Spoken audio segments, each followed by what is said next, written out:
A very warm regards to you all. My name is Sanjeev Roy and I am here on behalf of Mind Sculptors IAS to teach you another very important topic, and that is amendment of the Constitution.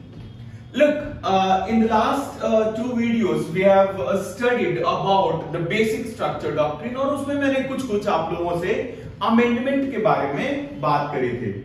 देखो ध्यान से सुनना जो मैं कह रहा हूं, because that's very important. What happens is amendment क्या हुआ है ना कि कॉन्स्टिट्यूशन पहले तो हम लोगों ने इनैक्ट किया, तो हमारे कॉन्स्टिट्यूशन मेकर्स जो forefathers of the constitution है, उन्होंने कॉन्स्टिट्यूशन को एक लिविंग डॉक्यूमेंट बनाया। Living document, you know what is living being? The one that can grow और you know that can be cut short like our hair. अगर वो बड़ा होता है, हम लोग लिविंग बीइंग है तो हम क्या करते हैं, ग्रो होते हैं, छोटे छोटे बड़े बड़े होते जाते हैं, नेल्स ग्रो होते हैं, फिर हम लोग उसको कट कर देते हैं क्योंकि वो डेड हो जाते हैं। तो ये कट करना और ग्रो करना यही लिविंग बीइंग है ना। तो the constitution makers, the forefathers of the constitution have made our constitution a living document. That's very much important for us to understand what do we mean by living document. Living document हम लोग इसलिए कहते हैं क्योंकि हम लोग को कुछ बातें कॉन्स्टिट्यूशन से डिलीट करनी होती हैं और कुछ बातें उसमें इंसर्ट करना होता है, कुछ बातें उसमें से हटाना होता है, रिमूव करना होता है, कुछ इंसर्ट करना होता है। That's why we call it a living document. And why do we have that provision at all? Amendment के बारे में जितने भी हमारे पास फैक्ट्स हैं, वो सारे फैक्ट्स को हम लोग जानेंगे। Nothing to bother about in this video.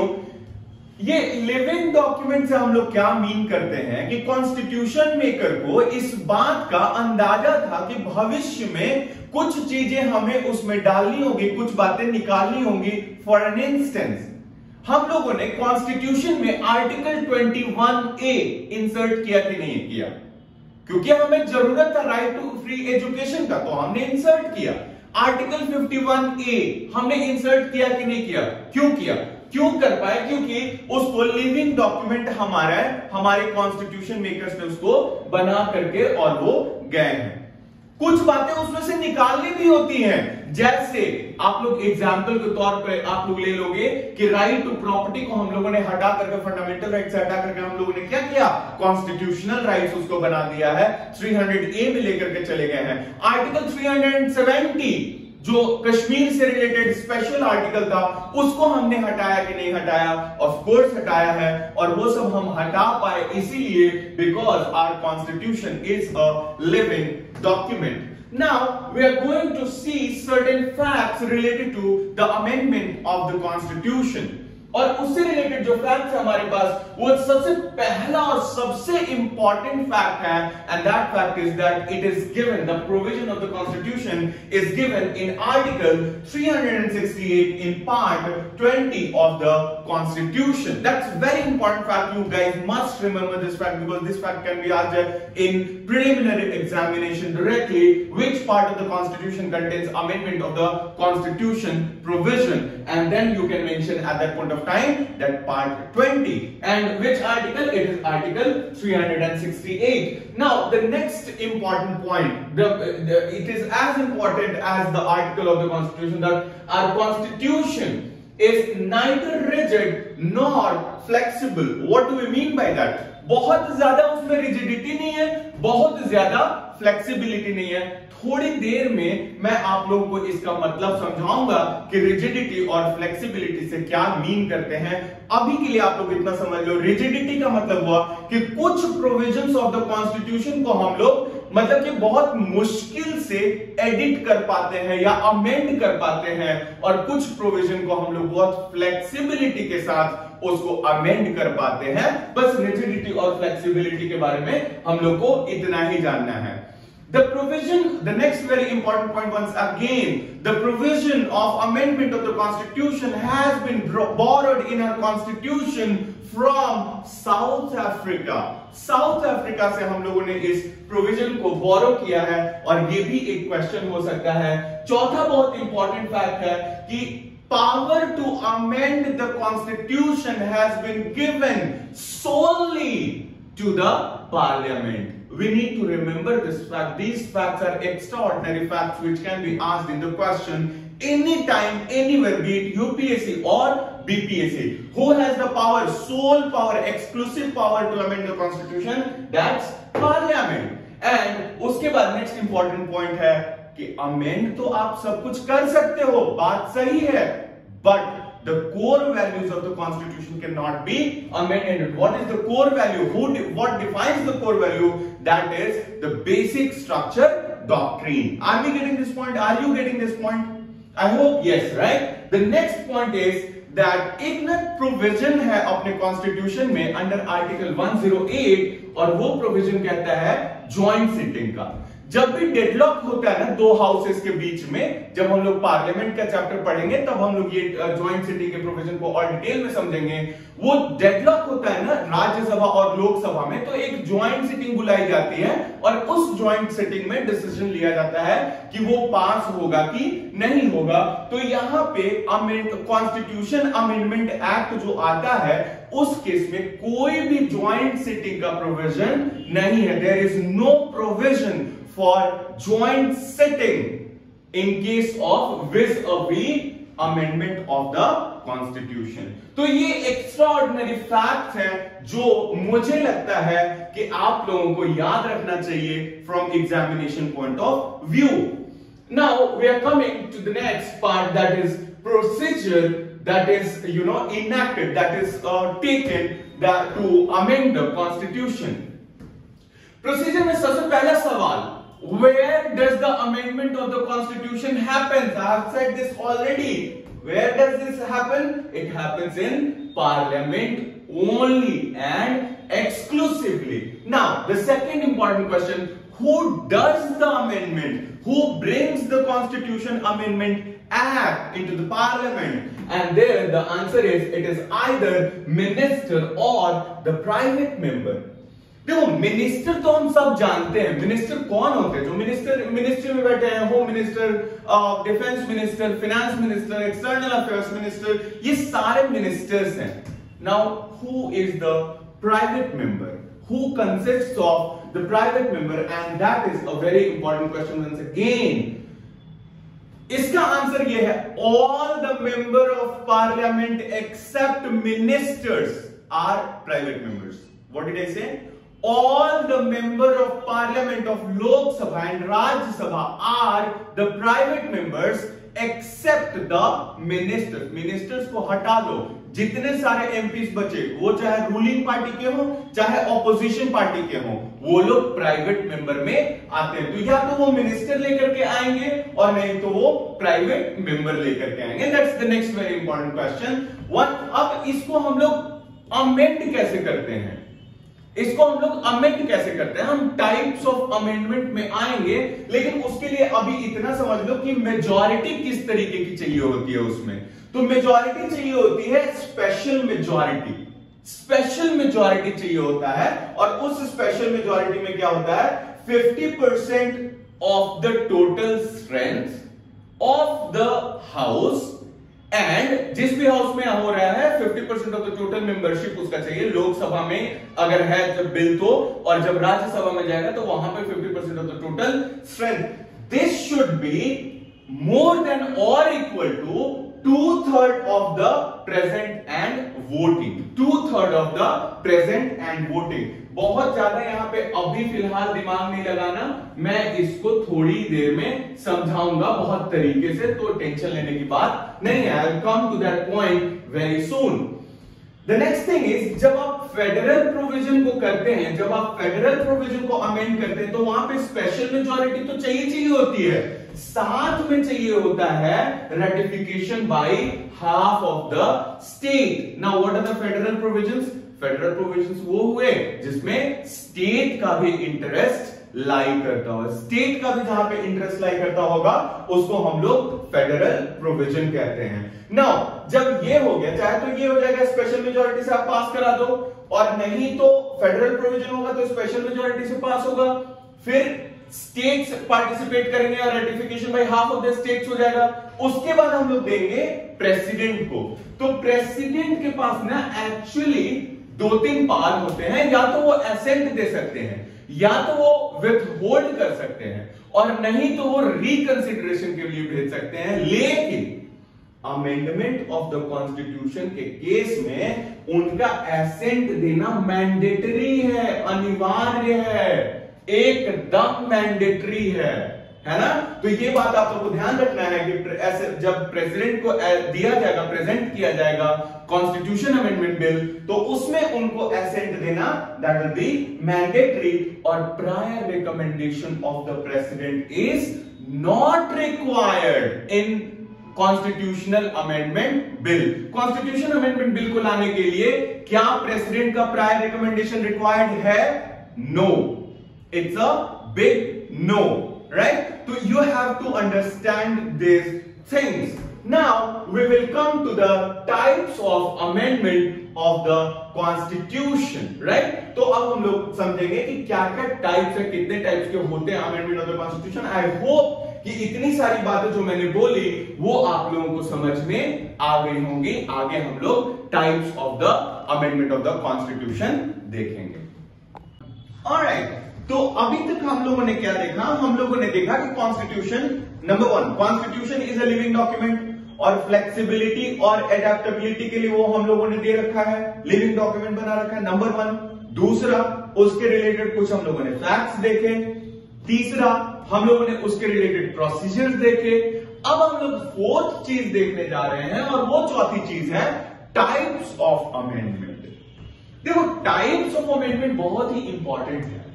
Types of amendment में बच्चे अक्सर कंफ्यूज रहते हैं, और कंफ्यूजन ये होता है कि टोटल कितने तरह के अमेंडमेंट्स होते हैं, नंबर 1, और क्या वो सारे अमेंडमेंट आर्टिकल 368 के अंदर आते हैं, नंबर 2।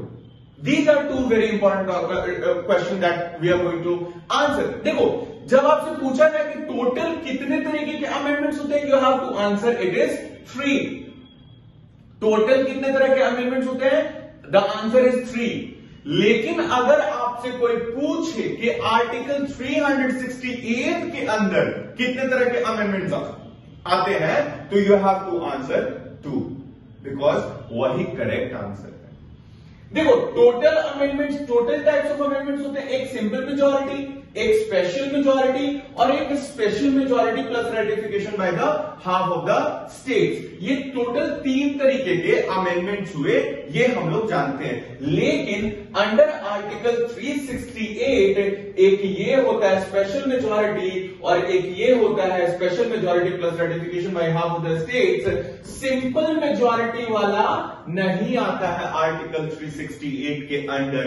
सिंपल मेजॉरिटी वाला एक्सक्लूडेड है from the provision of article 368।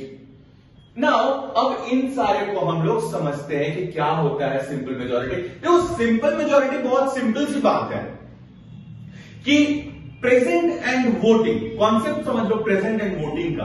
Present and voting की क्लास में टोटल स्ट्रेंथ क्लास का 50 है, तो हर दिन 50 के 50 बच्चे तो आते नहीं है, और हर दिन जब 50 बच्चे नहीं आते हैं तो हम लोग क्या करते हैं, जितने किसी एक दिन मान लो कि क्लास कैप्टन, क्लास मॉनिटर या क्लास रिप्रेजेंटेटिव को चुनने के लिए वोटिंग हो रही है, तो उस दिन कितने लोग प्रेजेंट थे और उन्होंने वोट किया, जो प्रेजेंट रहेंगे वही तो वोट करेंगे, वो प्रेजेंट एंड वोटिंग उनको हम लोग कहते हैं। तो इस वाले केस में, सिंपल मेजॉरिटी वाले केस में बहुत सिंपल सी बात हम लोग समझते हैं कि 50% of the present and voting plus 1 अगर वोट कर देते हैं in favour of the amendment of the constitution, तो वो अमेंड माना जाएगा, वो बिल पास माना जाएगा।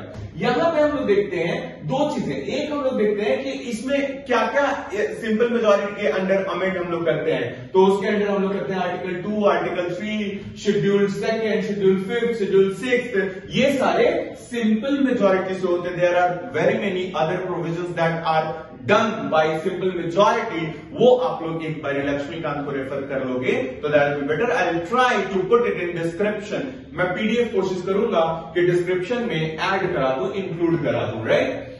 ये पहला टाइप का अमेंडमेंट हो, फर्स्ट टाइप का अमेंडमेंट जो कि आर्टिकल 368 के अंडर नहीं आता, लेकिन one of the types of amendment of the constitution है, राइट। अब आते हैं हम लोग स्पेशल मेजॉरिटी, जो मैंने लास्ट टाइम बताया था और मैंने बोला था कि उसको और इलेबोरेट करूंगा, क्योंकि बच्चों को ये 50% of the total strength plus 2/3 of the present and voting वाली बात नहीं समझ में आती है। मैं उसको 3 केसेस के थ्रू समझाता हूं। इसमें 2 चीजें यूज हुई हैं, एक टोटल स्ट्रेंथ और दूसरा present and voting. Present and voting मैंने समझा दिया। टोटल स्ट्रेंथ क्या हुआ, जो टोटल नंबर ऑफ मेंबर्स है। वैकेंसी से एब्सेंटी से कुछ लेना देना नहीं है, टोटल स्ट्रेंथ की बात की जाएगी। 50 बच्चे अगर एनरोल्ड है किसी क्लास में तो 50 टोटल स्ट्रेंथ हुआ। और प्रेजेंट एंड वोटिंग, जितने नंबर ऑफ स्टूडेंट्स प्रेजेंट है, मान लो 30 प्रेजेंट है तो हम लोग 30 मानेंगे। समझ में आ गई बात। ये प्रेजेंट एंड वोटिंग और टोटल स्ट्रेंथ है। अब हम लोग केसेस के थ्रू देखते हैं। मैंने केस बनाया है ऐसे ही कि टोटल स्ट्रेंथ मैंने मान लिया 500 और प्रेजेंट एंड वोटिंग मैंने मान लिया 300। 500 मैंने माना टोटल स्ट्रेंथ और प्रेजेंट एंड वोटिंग हमने माना 300। अब हम लोग देखते हैं कि बोल रहा है कि 50% ऑफ द टोटल स्ट्रेंथ कितना होगा, 250। और हम लोग देखते हैं कि 2/3 of the present and voting वो कितना होगा, 300 का 2/3 कितना, 200। क्या ये 200 इस 250 से ज्यादा है? No, and therefore the amendment won't happen. Now coming to the, ये होपफुली समझ में आया, नहीं समझ में आया अगले में आओ, अगर समझ में आया बहुत अच्छी बात है। यहां पे देखो, मैंने यहां पे वन सेकेंड टोटल स्ट्रेंथ मैंने मान लिया 500 है, लेकिन प्रेजेंट एंड वोटिंग को मैंने बढ़ा दिया, कितना कर दिया, 360 कर दिया प्रेजेंट एंड वोटिंग। तो 360 आए हैं तो उसका 2/3 कितना होगा, 240। और इसका टोटल स्ट्रेंथ का 50% कितना हो जाएगा, 250। वंस अगेन 250 और 240 दोनों कम है, 240 कम है 250 से, टोटल स्ट्रेंथ 50% से कम है, तो इसलिए यहां वंस अगेन वो नहीं हो पाएगा अमेंडमेंट ऑफ द कॉन्स्टिट्यूशन, वो बिल पास नहीं माना जाएगा। तो यहां पे हम लोग केस 3 में आते हैं। यहां पे मैंने टोटल स्ट्रेंथ माना 500 और ये इसको प्रेजेंट एंड वोटिंग मैंने माना 390। 2/3 ऑफ द 390 इज 260 और ये 250 से ज्यादा हो गया 260। तो यहां पे amendment is happening. In these 2 cases amendment is not happening, and this is what we mean by 50% of the total strength and 2/3 of the present and voting. I hope that it is clear to you all.